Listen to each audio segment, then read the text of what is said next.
नमस्कार मैत्रिणींनो, आज आपला टिफिन सीरीजमध्ये आहे चौथा दिवस। तुम्ही बघू शकता किती छान आणि हेल्दी मोमोज मी बनवलेले आहे मुलांच्या टिफिनसाठी मस्तपैकी। तुम्ही नक्की ट्राय करून बघा। आता मी त्याच्यासाठी घेतलेलं आहे एक बीट, त्याच्यावरची साल मी पूर्ण काढून घेतलेली आहे। आता आपल्याला ते पूर्णपणे छोटे छोटे त्याचे तुकडे करायचे आहे आणि ते मिक्सर जारमध्ये आपल्याला टाकून घ्यायचे आहे। आता आपल्याला ते छान मिक्सर जारमधून ग्राइंड करायचे आहे। आता हे ग्राइंड झालेले आहे। आता आपण याला ठेवूया बाजूला। आता आपण व्हेजिटेबल जे जे लागतं ते आपण घेतलेलं आहे।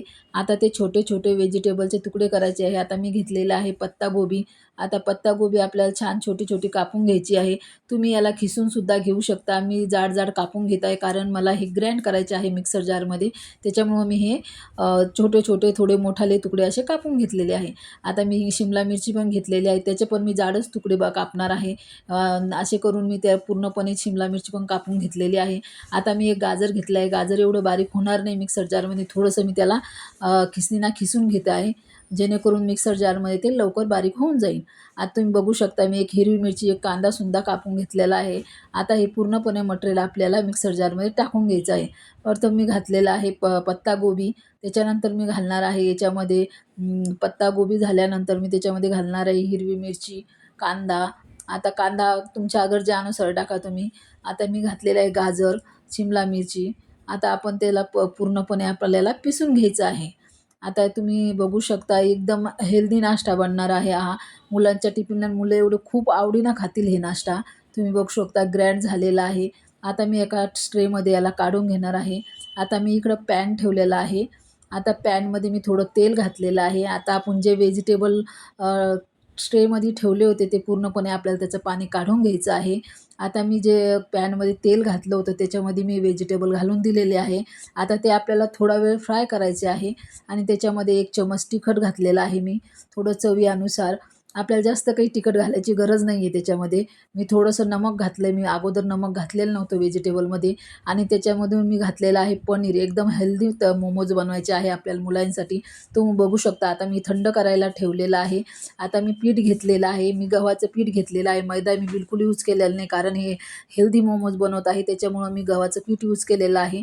आता गव्हाचं पीठ मी 1 कटोरी घेतलेलं आहे। त्याच्यामध्ये मी जे मिश्रण आपण बीटरूटचं काढलेलं होतं ते गाळून मी त्याच्यामध्ये रस टाकून घेतलेला आहे। आता हे पूर्णपणे असं छान भिजून घ्यायचं आहे उंडा आणि मस्तपैकी याला असा निब्बर भिजवावं लागणार आहे, जेणेकरून आपले जे मोमोज आहे ते एकदम छान जमतील। तुम्ही बघू शकता छान उंडा जमलेला आहे। आता असे छोटे छोटे पूर्णपणे मी गोळे बनवून घेतलेले आहे। असे पूर्णपणे अगोदर मी गोळे बनवून ठेवलेले आहे आणि तुम्ही वेळेवर सुद्धा करू शकता, ऑप्शनल आहे। मी आता हे बघा हे थंड झालेलं आहे, त्याच्यामध्ये मी घालणार आहे चीज। आता चीज घातले की नंतर मोमो एकदम छान वाफेवरती झाल्यानंतर खूप आतून छान लागतात आणि दिसायला बी खूप छान असतात आणि खायला खूप टेस्टी असतात। तुम्ही बघू शकता आता मी याच्यामध्ये पूर्णपणे चीज टाकून घेतलेलं आहे। आता आपण छोटे छोटे गोळे करून एक एक पूर्णपणे असे मोमोज बनवून घेऊया। तुम्ही बघू शकता मोमोजचा आकार द्यायला खूप जणांना कठीण जातं, पण खूप सोपं आहे। तुम्ही नक्की बघू शकता। मी अगोदरसुद्धा एक रेसिपी याची मी घातलेली आहे आणि तुम्ही बघू शकता मी छान एकदम छानपैकी आकार आलेला आहे मोमोजचा। आता हे गोलसुद्धा मी आकार बनवलेला आहे। कोणत्याही प्रकारचे तुम्ही बनवू शकता। तुम्ही बघू शकता छान मोमोज आपले तयार झालेले आहे। आता आपण हे मोमोज स्टीम करून घेणार आहोत। आता मी कढई ठेवलेली आहे, त्याच्यावरती पाणी टाकलेलं आहे आतमध्ये आणि त्याला उकळी येऊ द्यायची। नंतर आपण एक एक करून असे पूर्ण पणे आपल्याला याच्यामध्ये मोमोज पूर्ण घालून द्यायचे आहे। आता मोमोज एकदम वाफेवर घाले की मस्तपैकी मुलांना खायला रेडी होतात। तुम्ही हा नाश्ता नक्की बनवून बघा। आवडल्यास नक्की लाईक, सबस्क्राईब करायला विसरू नका आणि कमेंटमध्ये सांगायला सुद्धा विसरू नका।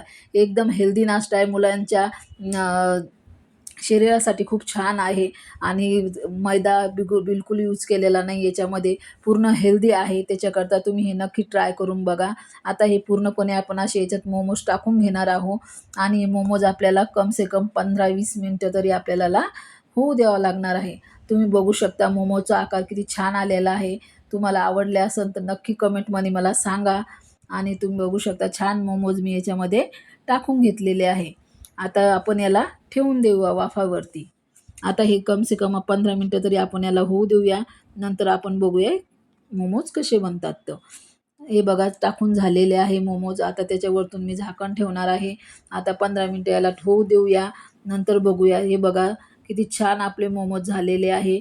आता आपण परत गॅस बंद करून घेणार आहोत आणि याला थोडंसं थंड होऊ देणार आहे. आता तुम्ही बघू शकता मी मोमोज काढून घेतलेले आहे आणि एकदम छान बनलेले आहे आणि मी खाऊन सुद्धा बघितलं, एकदम टेस्टी झालेले आहे. तुम्हाला नक्की आवडल्यास लाईक आणि सबस्क्राईब करायला बिलकुल विसरू नका मैत्रिणींनो. आणि अशाच हेल्दी एका डिशमध्ये मी उद्या रेसिपीमध्ये घेऊन येणार आहे नवीन.